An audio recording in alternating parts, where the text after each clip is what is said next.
everyone in your life is meant to stay. Some are there by design, others by default.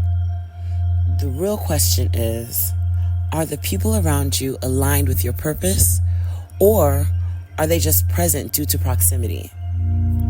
Welcome back to the Luxury Mindset Podcast, where we discuss how to elevate your life with intention, influence, and impact. Today, we're talking about a game changer. Understanding the difference between proximity-based relationships and purpose-driven connections. When it comes to proximity versus purpose, it's about identifying who's really in your circle. Now, most of us have people in our lives simply because they've always been there. They might be friends from childhood, co-workers, or even family members. But here's the hard truth. Proximity does not always equal alignment. Just because someone is around doesn't mean that they're contributing to your purpose. So you have to ask yourself, are the people in my life there because they're aligned with my vision, or are they just occupying space? Wow. Those are the things that people don't want to really say out loud because you don't want to sound mean or selfish or any of those other words or terminology that people use to make you feel bad about choosing yourself, right? Or being more intentional with yourself. And quite frankly, it's a very frustrating space to be in. And when you're trying to elevate, you have to be honest about what's holding you back and what are those things, what are those people, what are those places. And in order to elevate, you have to let some of those things go. But how can you let go if you're not being honest about it, right? So let's talk about what proximity-based relationships are, right? A proximity-based relationship would equal the people who are around by circumstances, like we said earlier. That's work, family, convenience. Maybe you go to the same schools. Maybe you know the same groups of people, and you just end up in the same proximity. Then you have your purpose-driven relationships. Now, these are the people who are aligned with your calling. They add to your growth, and they push for your elevation, and they even cheer for it. So a question I want you to ask yourself is, who in your life fuels your ambition, and who just takes up space? And really think about the answer to that question. Another major distinction we need to make is between transactional and reciprocal relationships. I've been accused of being transactional, I'll be honest. And a big part of that is because I've learned to look into seeing how can this be mutually beneficial, right? So my understanding of transactional relationships are that they are based on what can you do for me. They're all about give and take, but often with strings attached, right? But meanwhile, when it comes to reciprocal relationships, they flow effortlessly, and both people add value without keeping score. For me, that's more mutually beneficial. We enjoy each other's company. We enjoy each other's time. We enjoy what we add to each other. And even in the contributing to each other, it helps us feel fulfilled, So that's kind of what makes it feel so natural and flowing, as opposed to the transactional version, which is, I gave you this, now you owe me that, right? So I like to believe that I'm more reciprocal when it comes to my relationships, not transactional. But here's how you can identify the difference. Transactional people, they disappear when the benefit stops. So when you can no longer give them your hand, essentially they stop being around, or they just find other ways or other avenues to get their needs fulfilled. Okay, so they basically just disappear or detach. Reciprocal relationships, though, are built on mutual respect and shared growth. So with that in mind, you could continue to grow, you could continue to respect each other, and you can continue to move forward when you're in a reciprocal relationship. Proximity-based people, they often fall into transactional patterns. Okay? Doesn't mean that they're necessarily transactional, but it looks like it because it could fall into the same patterns, the same ways you find yourself exchanging with them or trading with them or doing this for that, tit for tat, all those things. But it's because they're in your proximity. So it just doesn't mean that it's necessarily reciprocal. And this is where discernment comes in or needs to come in. You want to ask yourself, are the people around me truly investing in my journey? Or are they simply keeping me company because it's comfortable? Now, people will tolerate you because there's something of value that you bring, okay?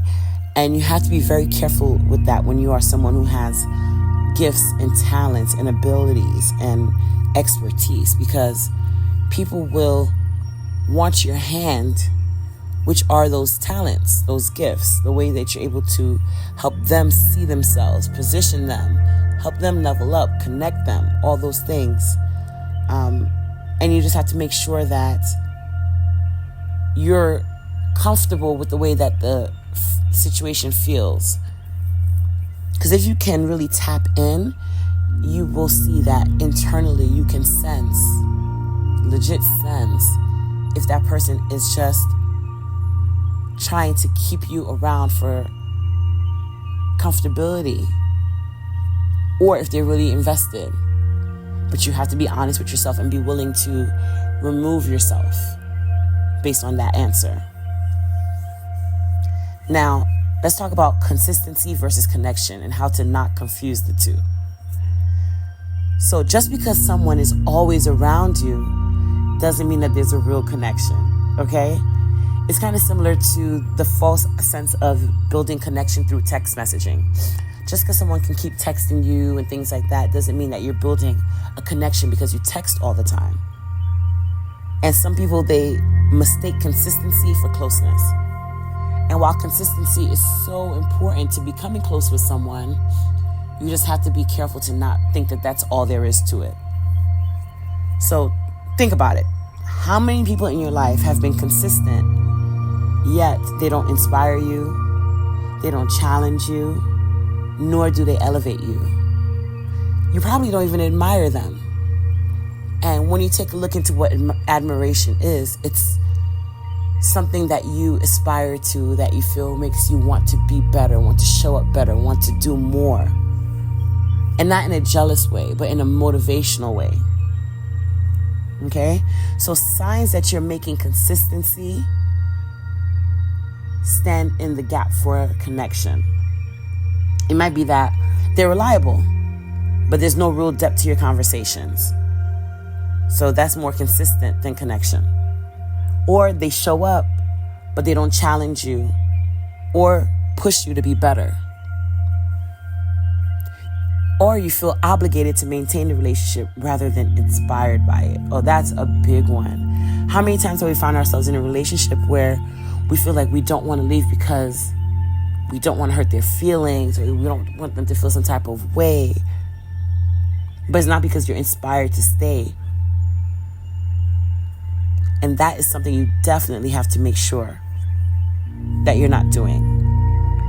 So true connection is about energy and alignment, not just the repeated presence. If they don't help you grow, why are they in your garden? Wow. Another thing you want to consider is, are they here for your calling, or are you just keeping them company? So this might be the most important question of all. Now, when you ask yourself this, you have to be ready for the answer, because it might be that more often than not that you're just keeping them company, and that you're keeping them around for company as well, because it goes both ways.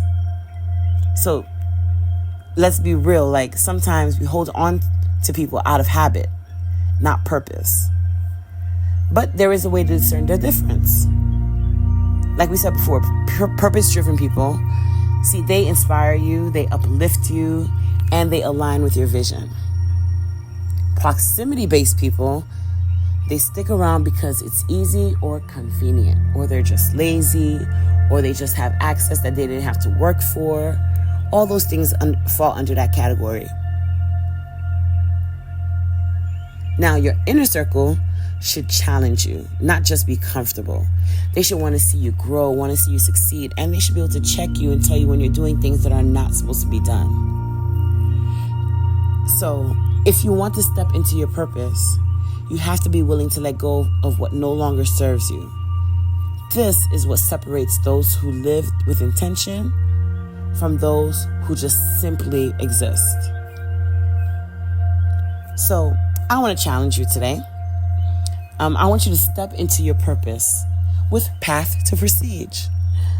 So if you feel this conversation resonated with you, I want us to take time to take action.